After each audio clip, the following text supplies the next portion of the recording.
तोपर्यंत म्यूटवर असतील sir, that will be better. आपल्याला अनम्यूट त्याच्यानंतर करण्यात येईल. दावोस येथील विक्रमी करारांबद्दल माननीय मुख्यमंत्री महोदयांनी आपले विचार व्यक्त करावेत असे मी त्यांना विनंती करतो. देवेंद्र फडणवीस सर.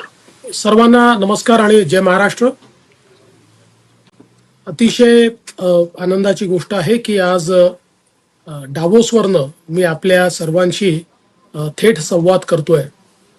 अगदी सुरुवातीला हिंदू हृदय सम्राट शिवसेना प्रमुख बाळासाहेब ठाकरे यांच्या जयंतीच्या निमित्ताने मी त्यांना माझी मानवंदना अर्पित करतो.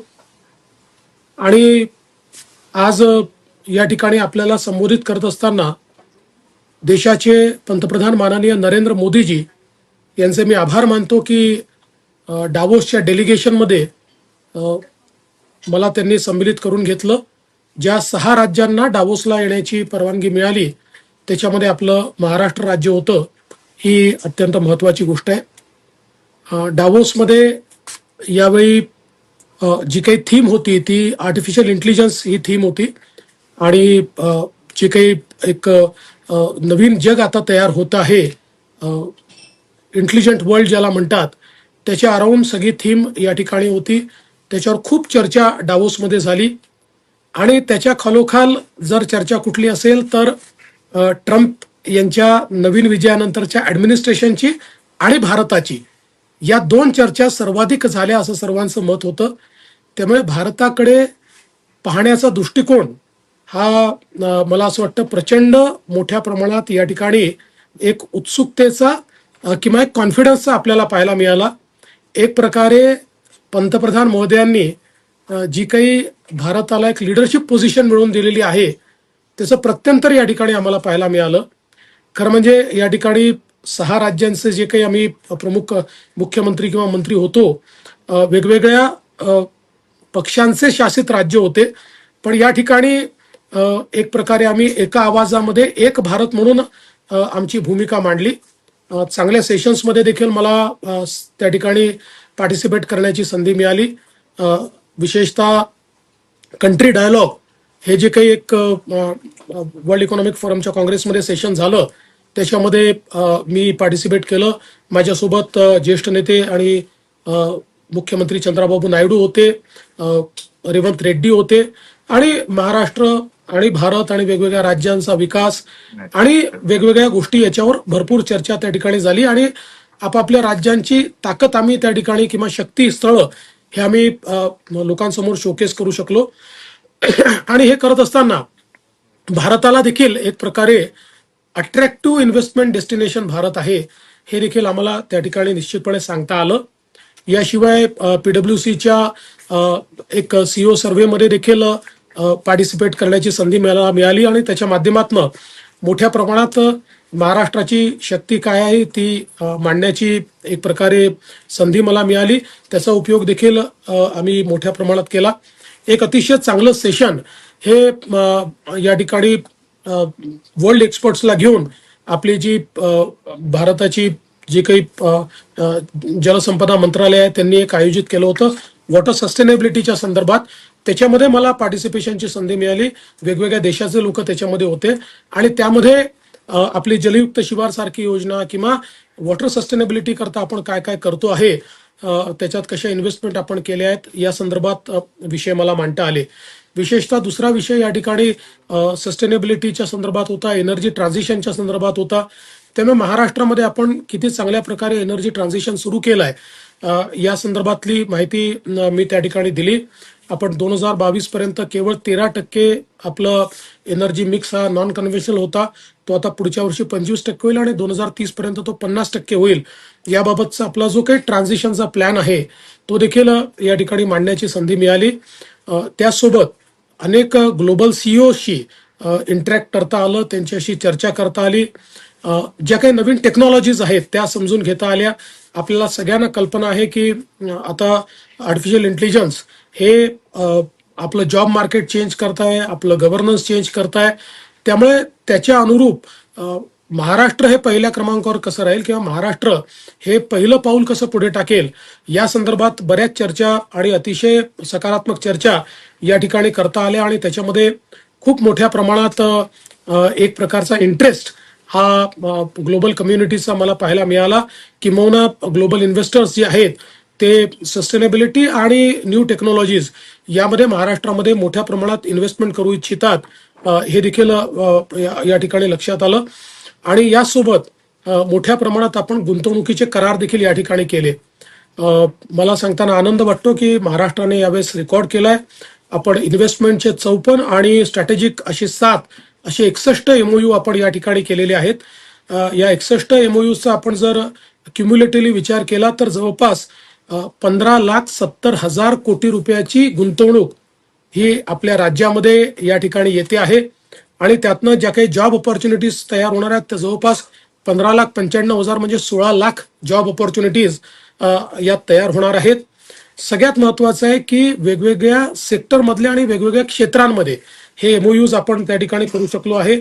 मग याच्यामध्ये इन्फ्रास्ट्रक्चरचं क्षेत्र आहे, ग्रीन एनर्जीचं क्षेत्र आहे, याच्यामध्ये इलेक्ट्रॉनिक्सचं क्षेत्र आहे, याच्यामध्ये आपण जर विचार केला तर ITESचं क्षेत्र आहे, याच्यामध्ये स्टील आणि मेटल्सचं क्षेत्र आहे, याच्यामध्ये डेटा सेंटर्स आहे, डिफेन्स आहे, टेक्सटाईल आहे, एज्युकेशन आहे, ग्रीन हायड्रोजन अँड केमिकल्स आहे, सोलर आहे, एरोस्पेस अँड डिफेन्स आहे, फायनान्स आहे, लॉजिस्टिक्स आहे, ऑटोमोटिव्ह आणि इलेक्ट्रिक व्हेकल्स आहे, F&B आहे, आउटडोर एंटरटेनमेंट आहे एरिना, त्यासोबत बायोटेक अँड फार्मास्युटिकल्स आहेत, ड्रोन मॅन्युफॅक्चरिंग आहे आणि वेगवेगळे मल्टिपल सेक्टर्स आहेत की ज्या सेक्टर्समध्ये हे एमओयू झाले आहेत.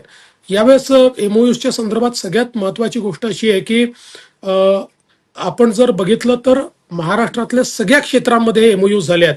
म्हणजे अगदी जे आपलं औद्योगिक ज्याला आपलं मॅग्नेट आपण म्हणतो ते म्हणजे आपलं MMRचं क्षेत्र किंवा पुणे पश्चिम महाराष्ट्राचं क्षेत्र, या क्षेत्रामध्ये जवळपास आपण एक 6 लाख कोटीच्या दरम्यान एमओयूज केलेले आहेत. विदर्भासारखं जे आपलं क्षेत्र आहे त्यात 5-1 लाख कोटी रुपयाचे एमओयूज आपण केलेले आहेत. नॉर्थ महाराष्ट्र नाशिक जो विभाग आहे यामध्ये देखील जवळपास 30-35 हजार कोटी रुपयाचे एमओयूज आपले झालेले आहेत. मराठवाड्यामध्ये अतिशय चांगले एमओयूज आपण त्या ठिकाणी करू शकलेलो आहोत, ज्याच्यामध्ये विशेषतः मॅन्युफॅक्चरिंगच्या क्षेत्रात आता मराठवाडा एक नवीन शक्तीस्थळ म्हणून उदयास येत आहे, हे याच्यातनं आपल्याला लक्षात येत आहे. त्यामुळे महाराष्ट्रातल्या जवळजवळ सगळ्या क्षेत्रांमध्ये ही इन्व्हेस्टमेंट गेली आहे. गडचिरोलीला खूप मोठ्या प्रमाणात आपल्याला इन्व्हेस्टमेंट या ठिकाणी मिळालेली आहे. या ज्या काही गुंतवणुकीचं एक महत्वाचं जे काही याचं फीचर असेल तर याच्यामध्ये जवळपास 98% जे गुंतवणूक आहे ही FDI स्वरूपामध्ये आहे. ही फॉरेन डायरेक्ट इन्व्हेस्टमेंट आहे, ती FDI आणि FIIच्या माध्यमातून या ठिकाणी येते आहे. त्यामुळे ही गुंतवणूक आपल्या देशाकरता आणि आपल्या राज्याकरता याकरता महत्वाची आहे की ही गुंतवणूक ही थेट विदेशी गुंतवणुकीच्या स्वरूपात येते आणि आपल्याला कल्पना आहे की थेट विदेशी गुंतवणुकीमुळे आपल्या अर्थव्यवस्थेला चालना मिळते, त्यातनं जॉबची निर्मिती होते, मोठ्या प्रमाणात रोजगार निर्मिती होते आणि एक प्रकारे आपली जी काही त्या ठिकाणी अर्थव्यवस्था आहे ती विस्तारित होते, ती एक्सपांड होते.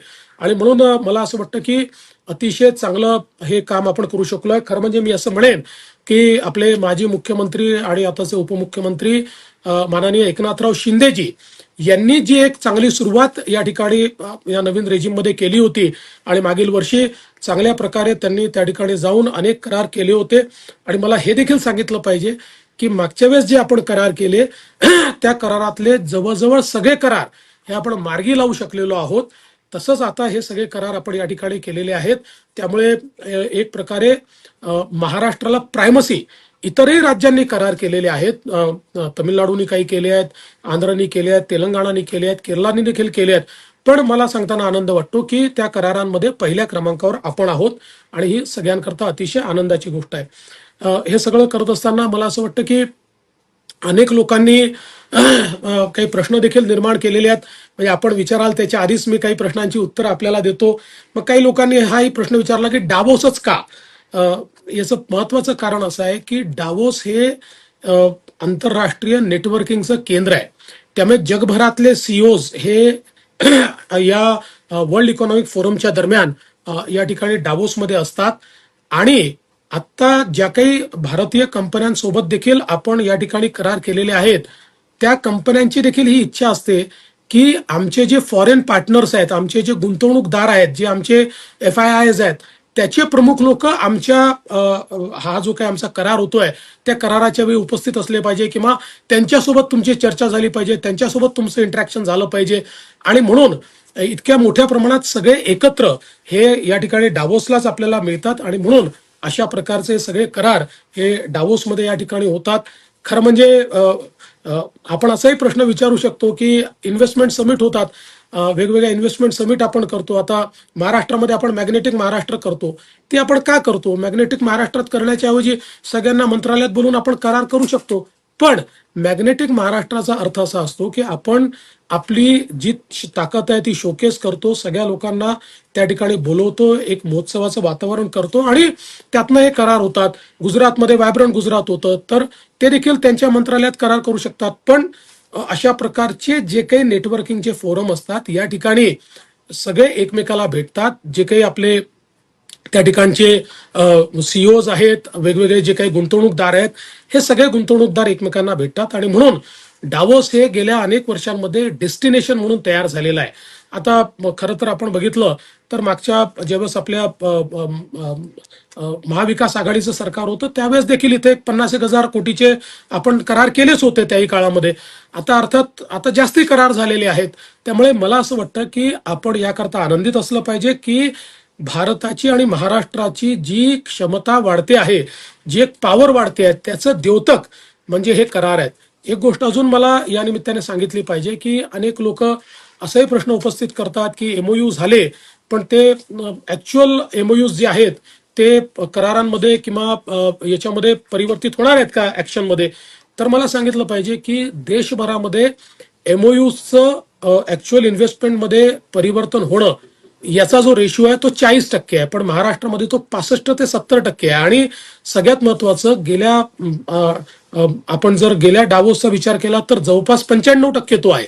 त्यामुळे आपण आताही हे जे करार केलेले आहेत ते करार सगळे सिरियस प्लेयर्स आहेत. याच्यामध्ये आपण जर बघितलं तर आज डेटा सेंटरमध्ये महाराष्ट्र हे डेटा सेंटर कॅपिटल होत आहे आणि आपल्याला कल्पना आहे की आपण सगळे असं म्हणतो की डेटा इज न्यू ऑइल, कारण आता डेटानी ऑइलपेक्षा जास्त डेटाची किंमत झालेली आहे.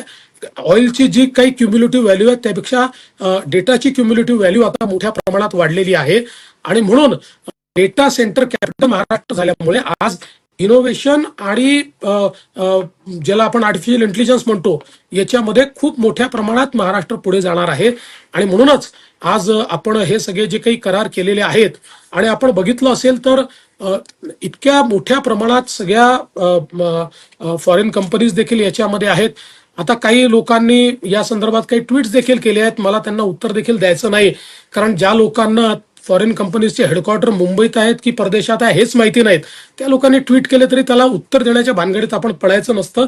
शेवटी महाराष्ट्राला 15,70,000 कोटी रुपयाचे करार मिळाल्यानंतर, एवढी गुंतवणूक मिळाल्यानंतर काही लोकांना जर आनंद होत नसेल तर त्याचा आपल्याला इलाज नाही आहे. कारण मला एक गोष्ट निश्चितपणे माहिती आहे की मी एकदा एक हिंदीचे प्रोफेसर होते, त्यांनी मला सांगितलं की जो शरीर की जलन होती है उसका तो इलाज हो सकता है लेकिन मन की जलन का इलाज नहीं हो सकता. त्यामुळे आता ठीक आहे, काही लोकांनाही असूया वाटू शकते की यांच्या काळामध्ये इतके करार का होत आहेत, पण मला असं वाटतं जे काही आपण करतोय ते महाराष्ट्राकरता करतोय. आणि म्हणून या संदर्भात समजा काही लोकांनी वेगवेगळ्या प्रकारचे ट्विट केले असले तरी त्याच्या फार उत्तर द्यायच्या भानगडीत नाहीये. एवढ्या मोठ्या प्रमाणात गुंतवणूक भारतामध्ये येते आहे, ती महाराष्ट्रामध्ये येते आहे, ही खरोखर अत्यंत महत्वाची अशा प्रकारची गोष्ट आहे. आणि म्हणून मी खरं म्हणजे आमची जी इथे सगळी टीम माझ्यासोबत आलेली आहे त्या टीमचं मनापासून अभिनंदन करतो. खूप एक मोठी टीम या सगळ्या गोष्टीमध्ये इंटरॅक्ट करत होती, कारण अनेक आपले इन्व्हेस्टर्स विदेशात होते, त्यांच्यासोबत गेले 15-20 दिवस 25 दिवस त्यांना काय हवं आहे, काय नको आहे, काय एमओयू मध्ये हवं आहे, अशा सगळ्या गोष्टींवर एक मोठं इंटरॅक्शन झालं आणि त्यातनं या सगळ्या टीमने हे सगळं नेटवर्क तयार केलेलं आहे.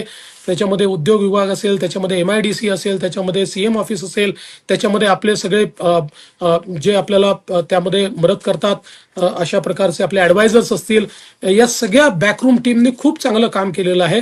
मी विशेष अभिनंदन आमच्या इंडस्ट्री मिनिस्टरचं देखील करू इच्छितो, कारण उद्योग मंत्र्यांनी देखील स्वतः लक्ष घालून हे सगळे करार झाले पाहिजेत, याच्यामध्ये इथल्या व्यवस्था नीट राहिल्या पाहिजेत, याकरता त्यांनी स्वतः लक्ष घातलं. ते स्वतः या सगळ्या प्रमुख करारांच्या वेळी या ठिकाणी उपस्थित होते.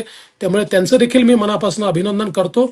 आणि मला असं वाटतं की एक चांगला दिवस आज महाराष्ट्राकरता आहे. शेवटी इथे जे काही इंडिया पॅव्हिलियन आहे, या ठिकाणी इंडिया पॅव्हिलियनमध्ये जरी अनेक राज्य आले तरी इंडिया पॅव्हिलियनमध्ये बोलबाला मात्र महाराष्ट्राचा होता, असं सगळेच राज्य त्या ठिकाणी मान्य करतायत. ही आपल्याकरता अतिशय आनंदाची गोष्ट आहे. म्हणून मी महाराष्ट्राच्या जनतेचे मनापासून आभार मानतो की आपण ही संधी दिल्यामुळे आम्ही या सगळ्या गोष्टी या ठिकाणी करू शकलो.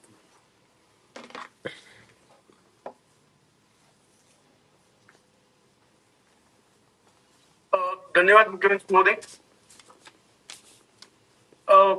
माननीय उद्योग मंत्री उदयजी सामंत यांना मी विनंती करतो की त्यांनी आपलं मनोगत व्यक्त करावं.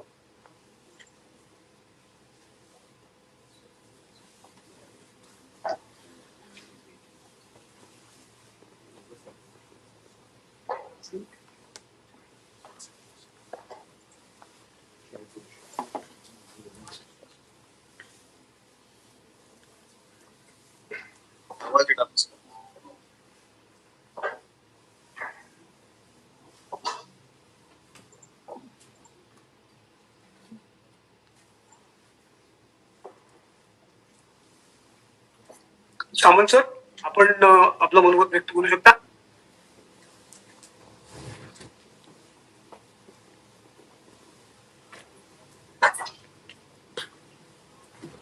बहुधा उदयजी कनेक्ट होत नाही आहेत. ते आहेत पण त्यांचा व्हिडिओ कदाचित कनेक्ट होत नसेल. मी प्रयत्न करतोय सर. एक सेकंद.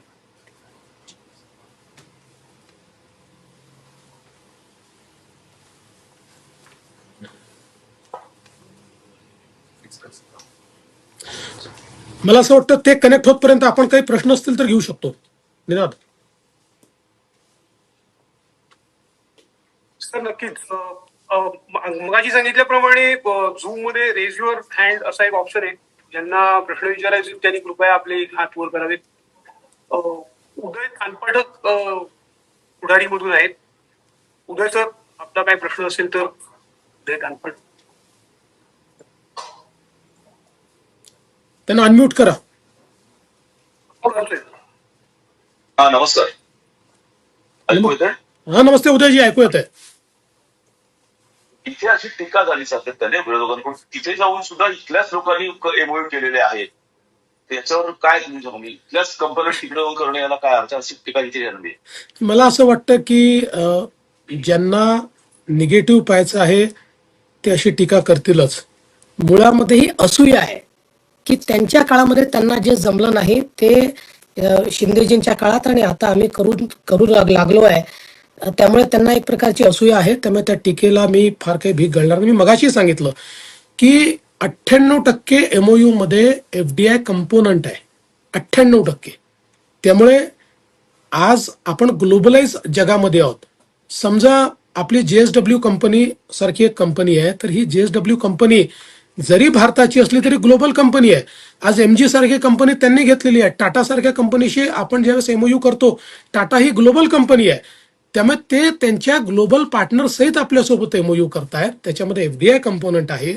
त्यामुळे आता कोणी जर असा विचार केला तर काही लोक असं देखील म्हणू शकतात की तुम्ही जम्मूला जाऊन करा, तुम्ही काश्मीरला जाऊन करा, असं म्हणणाऱ्यांना काही हे नाही आहे. याच्यामध्ये मुळात मुद्दा काय आहे की किती इन्व्हेस्टमेंट आपल्या राज्यात येते आहे हे आधी आली का? समजा तेही लोक गेले होते ना डावोसला, त्यांनी केले नाहीत का करार डावोसला? पण 50,000 कोटीचे झाले. आम्ही 5 लाख कोटी आणि 15 लाख कोटीचे करार या ठिकाणी करू शकलो. तर ही असूया आहे. त्यामुळे उदयजी या असूयेला काही उत्तर नाही आहे. कोणी जर मनातनं जळत असेल तर नाही आहे. पण मी असं म्हणेन की महाराष्ट्रात इतक्या मोठ्या प्रमाणात जेव्हा इन्व्हेस्टमेंट येते तेव्हा महाराष्ट्रातल्या जनतेला आनंद आहे. विरोधकांना दुःख होऊ शकतं.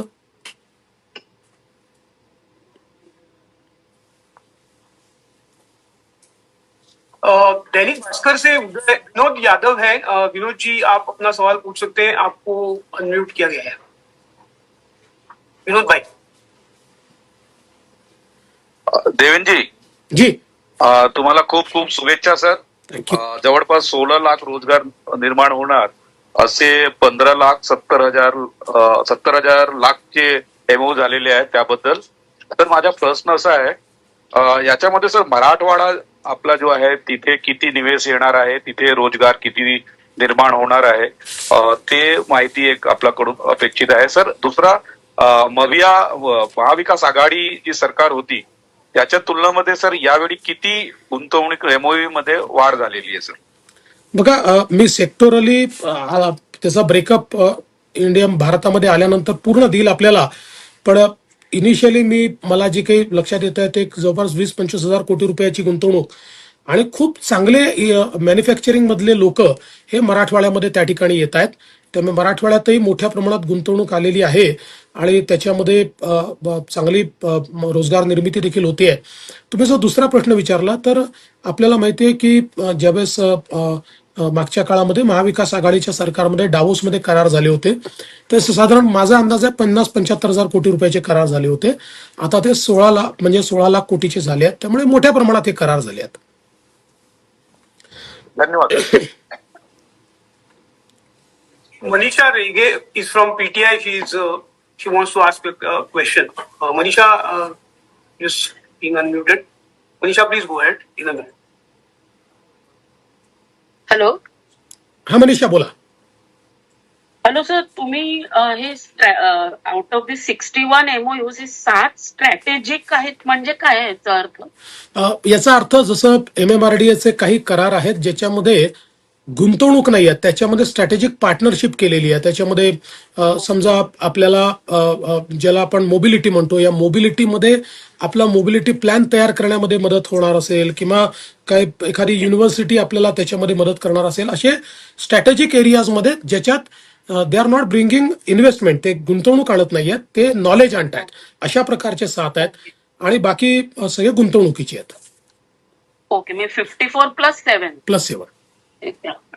सर, आणि तुम्ही म्हणजे मगाशी ते गडची आपल्या मराठवाड्यामध्ये तुम्ही 20 to 25,000 लाख करोड असं म्हणताय ना, इन्व्हेस्टमेंट इन मॅन्युफॅक्चरिंग? हा, जवळपास माझा अंदाज आहे की 25 ते 30 हजार कोटी रुपयाचे असतील. कारण आता ते आम्ही ऍक्च्युली आमचं काम चालू होतं पण ते पूर्ण होऊ शकलं नाही, कारण इतक्या फास्ट हे सगळे एमओयूज झाले. तर आता सेक्टोरली म्हणजे एकेका विभागाचं आम्ही त्याच्यामध्ये बायफर्केशन करतोय. Okay, thank you sir. थँक्यू.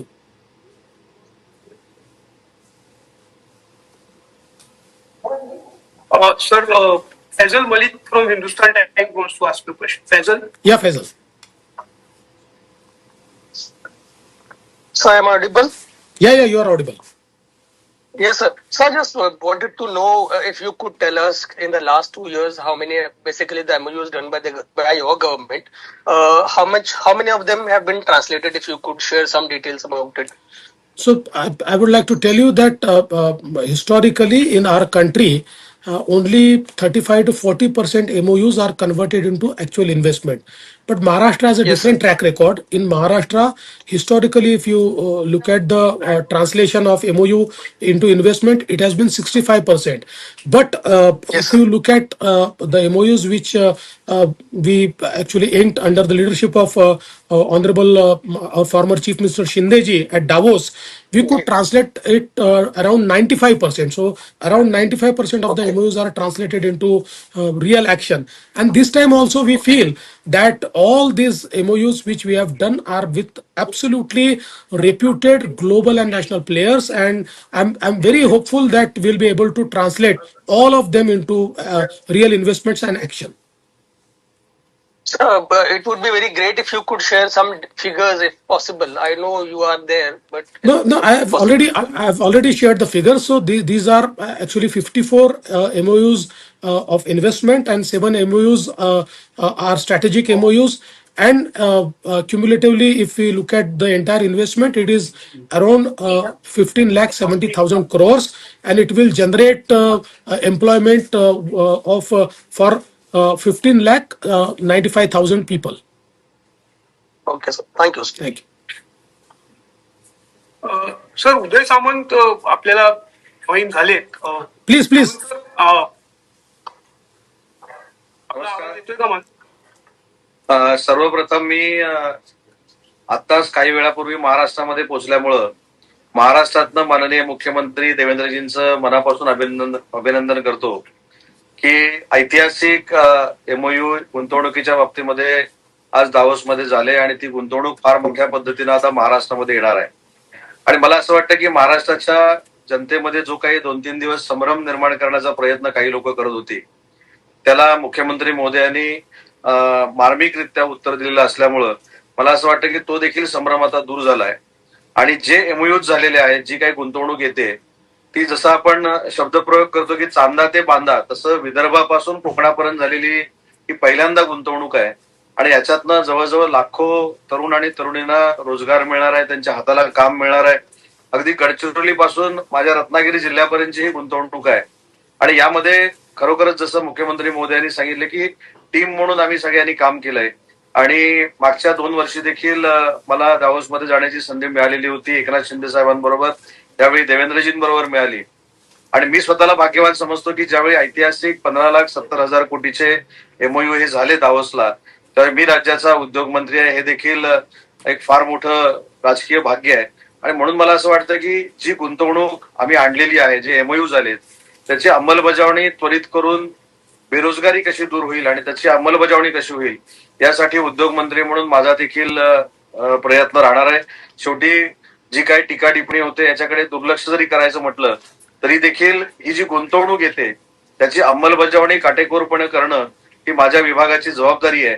आणि मी या पत्रकार परिषदेच्या माध्यमातून मुख्यमंत्री महोदयांना, दोन्ही उपमुख्यमंत्री महोदयांना आणि महाराष्ट्राच्या जनतेला आश्वस्त करू इच्छितो की महाराष्ट्रातली ही गुंतवणूक परत कुठे जाणार नाही आणि टीकाकारांना ती संधी मिळणार नाही, याची जबाबदारी माझा विभाग नक्की घेईल. आणि म्हणून पुन्हा एकदा मी महाराष्ट्रात असल्यामुळे मुख्यमंत्री महोदयांचं अभिनंदन करतो, आमच्या सगळ्या टीमचं अभिनंदन करतो. आणि जे ऐतिहासिक MOU झालेले आहेत त्याच्यातनं महाराष्ट्रामध्ये औद्योगिक क्रांती तर घडेलच, परंतु फिनान्शियल ग्रोथ देखील महाराष्ट्राची नक्की होईल याचा विश्वास बाळगतो आणि थांबतो. जय हिंद, जय महाराष्ट्र. सर धन्यवाद. मृणालिनी नानिवडेकर यांना प्रश्न विचारायचा आहे. मृणालिनी मॅम, मी आपल्याला विनंती करतो प्रश्न विचारा.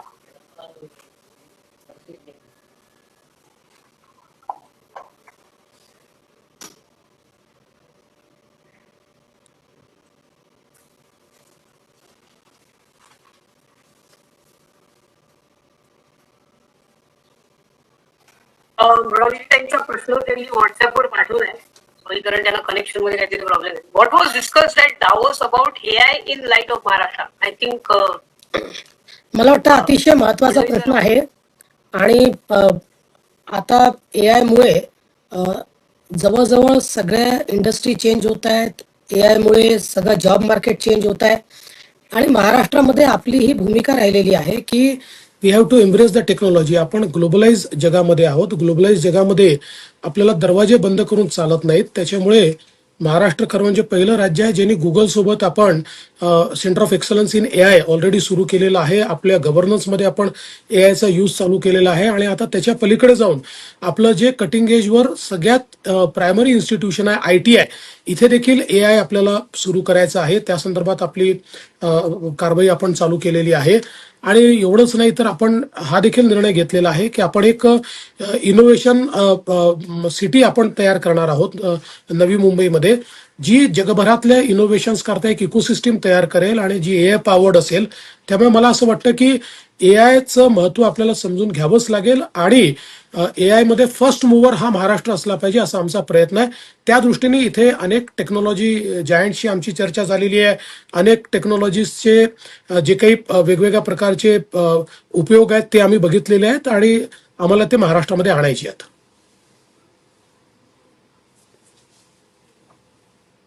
द हिंदूच्या विनया देशपांडे. विनया, आपला प्रश्न विचारा कृपया. आपल्याला अनम्यूट करण्यात येते. Good evening, sir. Heartiest congratulations, first of all. And there is a lot of buzzword around sustainability, even in the World Economic Forum. In view of that, especially with respect to the climate change and the disasters it is causing worldwide, there are concerns even in Maharashtra with the way the automotive sector is also developing. Are there any specific discussions with respect to sustainability at a time when you're saying that so many investments will come? How will the state government ensure that they will be in line with sustainable development and will address the climate change issues that are being raised everywhere? Thank you. Thank you, Vinaya. I think this is a very good question, and I must tell you that most of our MOUs are around sustainability. In fact, we have discussed here and we have inked MOUs which are around circular economy, which are around renewable energy, which are around green hydrogen, which are around water sustainability issues, also around clean fuel issues. So I think the focus in the Davos, along with AI, it was sustainability, and that has reflected in the investments as well. Today, we are becoming the EV hub of India. So much of investment is going into electric vehicles in the state of Maharashtra, whether it is in EV cars, whether it is in EV buses. The entire transportation ecosystem is being developed, and apart from that, also we have got investments in solar manufacturing, and not just solar, the entire solar ecosystem manufacturing. So I think these investments are around sustainability, and we are getting a lot of investments in sustainability.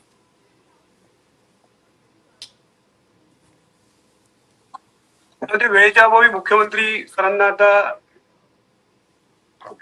I think वेळेच्या अभावी Samant sir आपल्याबरोबर आहेत. मला train पकडायची असल्यामुळे मी आपली माफी मागतो, कारण ट्रेन पकडून मला झ्युरिकला जायचं आणि मग तिकडनं नंतर मला विमान मिळणार आहे, आणि म्हणून मला असं वाटतं की मी साइन ऑफ होईल. पण काही अजून विषय असतील तर उदयजी या ठिकाणी आहेत. आपल्या सगळ्यांचे खूप खूप आभार, आणि आपल्या सगळ्यांना माझी विनंती आहे की हे सगळे करार आपण समजून घेतलेले आहेत, पॉइंट ऑफ व्ह्यू देखील समजून घेतलेला आहे. त्याच्यामुळे महाराष्ट्राच्या हिताच्या गोष्टी आपण छापा आणि हिताच्या गोष्टीच आपण दाखवा, अशा प्रकारची आपल्या सर्वांना विनंती आहे. थँक्यू.